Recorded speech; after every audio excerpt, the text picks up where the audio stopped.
Egameni likaJesu Kristu waseNazaretha, ngibingelela abazalwane, ngibingelela izithandwa zezulu, ngibingelela abaqotshiweyo bakaThixo.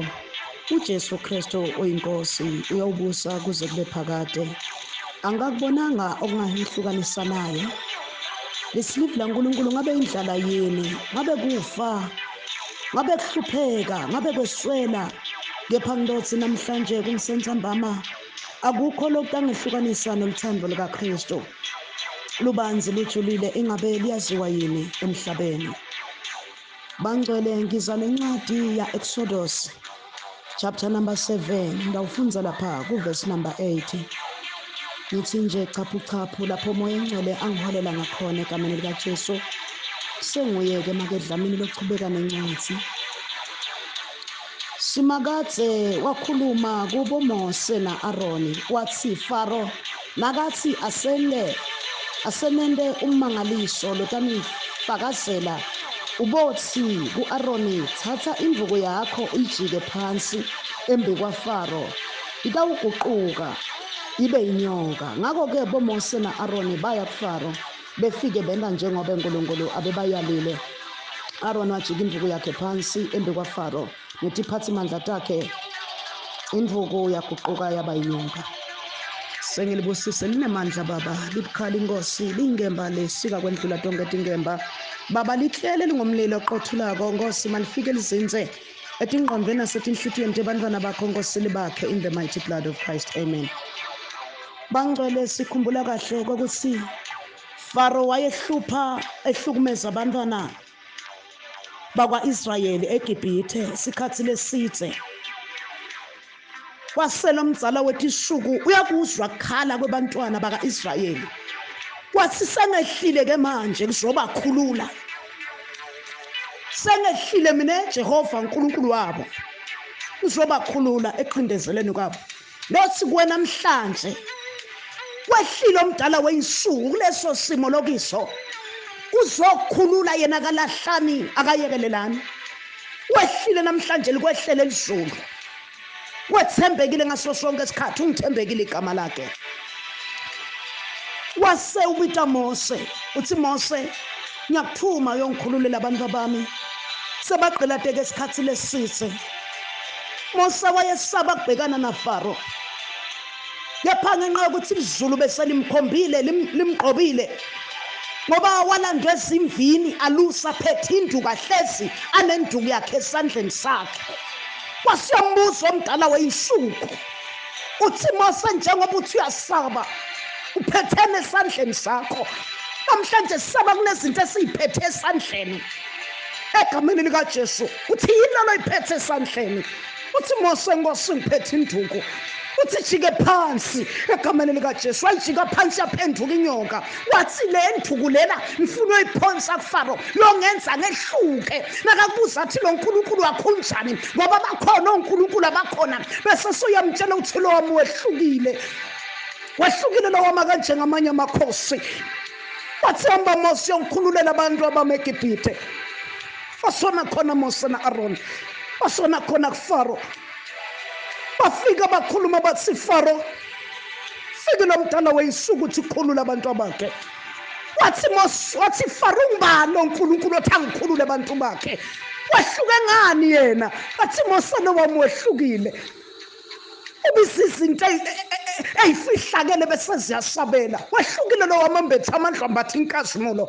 Wathi Faro, kahle Mose, asomkhombe ukuthi wehluke ngani, tshengisa ukuthi wehluke. Bazofuna namhlanje sibakhombe ukuthi lo wethu wehluke ngani. Thatha induku yakho namhlanje bese uyayijika, uyamkhombisa ukuthi yena wehlukile. Uphonse yakhe induku, phonse yakhe inkempa, ukhombise ukuthi yena yedwa wehlukile lo wakho omkhonzako anjengabo bonke abanye. Usana bahasaya wayiphonsa Mose, yaphenduka inyoka. Wasiyabamemeza Faro, ubiza izanusi, ubiza bakhe abaqobile egameni likaJesu. Wathi nangulo nkulunkulu waMose lathi wehlukile, asenimkhombe ukuthi nalakhaya lokhu siyakwazi.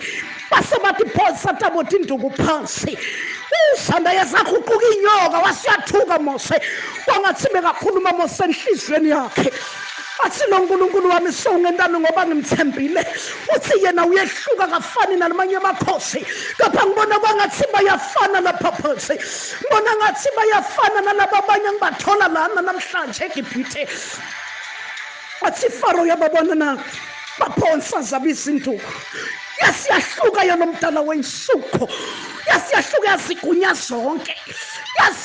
zonke ngoba izohluka bazoziphonsa abayiphonsayo bangalanda bakulanda benza bakwenzako kepha uyohluka yena yedwa lo wakho uyohluka yena yedwa kuthi ubani kumenze ehluke egameni likaJesu bayaziphonsa uthi phonse zakho baphonse zabo kepha le kaNkulunkulu embethe inkazimulo iyawuhluka ngenkazimulo ngoba usathana inkazimulo akanayo egameni likaJesu besigunya sonke wathi Mose ke Faro ngizoqela ungenzela into yodwa laba baphonse zabo induku la ngicela kube ngiloyo naloyo aphinda abuyele ayothatha yakhe induku ayiphonsile njengoba beziphonsile eqaleni ngicela babuyele bolande zabo abaziphonsile kwatholakala ukuthi abakhona ubuyela bayosilanda ngoba leya mdala weyinsuku bese yayigunya zonke yona yahluka yazithatha zonke abasakhona ukuzilanda zabo egameni likaJesu wehlukile nowethu wehlukile umdala weyinsuku bangakhona ukuzithatha babonakala ukuthi mina ngimabiso sisabele mina ngigunya konke okuphambi kwami akukho kungamelana nami mina bangifaka nobhali bamfaka basifaka endlini yinye ngase ngiyehluka bathi nabafika basohlola bathola bhala akhothamisa ubuso phansi asumbuka izandla asumbuka intamo agoqile abhawile phansi kwami ngoba ngisilo ngathi onke amadola azobhawa azoguqa egameni likaJesu uNkulunkulu onesikholo ongahlali namanye amakhosi mina ngiyehluka bamthola ubhala asumbukile ngoba yena yedwa wehlukile umdala weyinsuku wehlukile umdala weyinsuku namhlanje msalami wami asiphonsele yakho umenze ehluke ungatatazela uma ubona ukuthi ziyafana ayikhona khona umehluko khona inkazimulo sathana ngawenza amagifti awasebenzise ngoba igifti azange amuke ezulwini wehlanayo kepha kunomehluko kunenkazimulo yehluka leyo mdala weyinsuku bangayenza imangaliso bangayenza abaprofethe ngosenamandla kepha yehluka yasekhaya isosi yehlukile egameni likaJesu waseke uNkulunkulu uthi Mose ngiyakuthuma asukhulume nedwala sobeke phansi le nduku ngoba le nduku sebayayazi ngifuna ukwenze ngehluke kulabantu osukhulume naledwala ungasalishayi ngoba ngisikhumbula kahle kade lishaya uMose idwala uthi omdala weyinsuku ungasalishaya idwala eGibhithe babonile manje ukuthi induku iyasebenza baphonse zabo asobakhombe ukuthi lo Jehova uyehluka undlela kasasiya ufika ngesindlela esehlukile base bayaxabana uMose noThixo ngoba siyoxabana noNkulunkulu wethu ngokungamlaleli silalela iphimbo lakhe ukuthi lithini siyawulahleka siyodideka siyoduka endleleni namhlanje uthi ngilaleleni ngithi namhlanje Mose sikhuluma nedwala ungalisayibeka induku phansi inkinga yakho uzobhilivela phezulu enduku bese uyangikhohlwa mina uNkulunkulu wakho uzothemba lokho okudaliweyo beka phansi induku bese uyakhuluma ngoba sakholwa thina sakhuluma uthi namhlanje Mose ngifuna ukuyisa to the next level namhlanje Mose ngifuna ukwenza ufane nami mina ngadala izulu ngeswi ngadala umhlaba ngeswi ngamemeza izinto engaboniyo zase siyabonakala ngathi akube khona ukukhanya let there be light kwasikhanya kwakhona nawe Mose namhlanje khuluma kuledwala khuluma amazwi namhlanje khuluma phekwesimo sakho khuluma amazwi namhlanje dala usandoya libra khosaya makhathala basaya khuluma namhlanje phezulu esimo usingahluli namhlanje futhi untatha egameni likaJesu waseNazaretha baba kunamandla esule ntambama kunamandla ngizwa amandla yanyakaza egameni likaJesu baxabana uMose noNkulunkulu siyocabana noThixo ngokungamlaleli wathi thatha Joshua Thatha Joshua namhlanje ngiyakunikeza ngenze ngehluke Joshua ngizangilalela wena. Ungenze ngehluke waqoba Joshua impi wayedila ngempi Joshua kepha walalela wathi uyayibona ukuthi na kusekuyahla ngiphethene nempi ngifuna ukunqoba ngifuna uqedha lana wathi la ngayima wasitheli ungayikosona la ngayima lamlalela ngoba nemvelo nendalo yamlalela yena yedwa laseliyemi lakha namhlanje siyakhuluma bese kuyaba khona lesikhulumako simemeza izinto zasemfihlakalweni siyasimemeza sibe khona lathula lemilanga wasiyaqeda Joshua ngomsebenzi abawenzayo egameni lika Joshua wabamba imfula sunda yamakhola basina ilakha sonda riba khosaya uyakhuluma namhlanje khuluma usimenze ehluke thina sehlukile siyadala thina sehlukile siyamemeza kusemfihlakalweni ngegama lika Jesu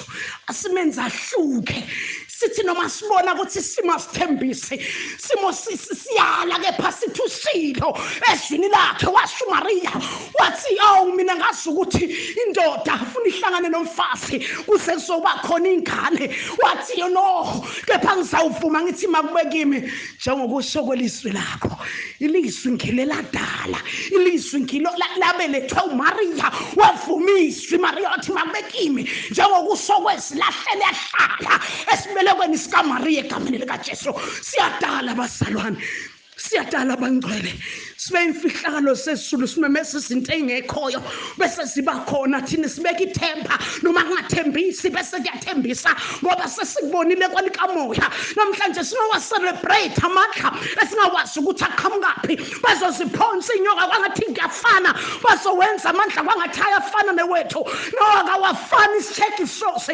sicela i-discerning spirit komdala wensuku sibuka lo mbuso ukuthi nguphi lolo so operator phakathi kwethu egameni lika Jesu awungizwa amandla kaMoya Oyingcwele shala bahasaya ngizwa amandla entambama lensumayelo kwangathi ingahlala kuloyo naloyo imphendulo imguqule ngelizwe linamandla lingumthombo ophuphumayo egameni lika Jesu masibuyele komdala wensuku siyabonga uNkulunkulu wethu onamandla siyabonga umdala wensuku in the mighty blood of Christ of Nazareth sehlukile Nkosi yamakhosi sibonga uthando lwakho sembathe ngenkasimulo ngegama lika Jesu amen.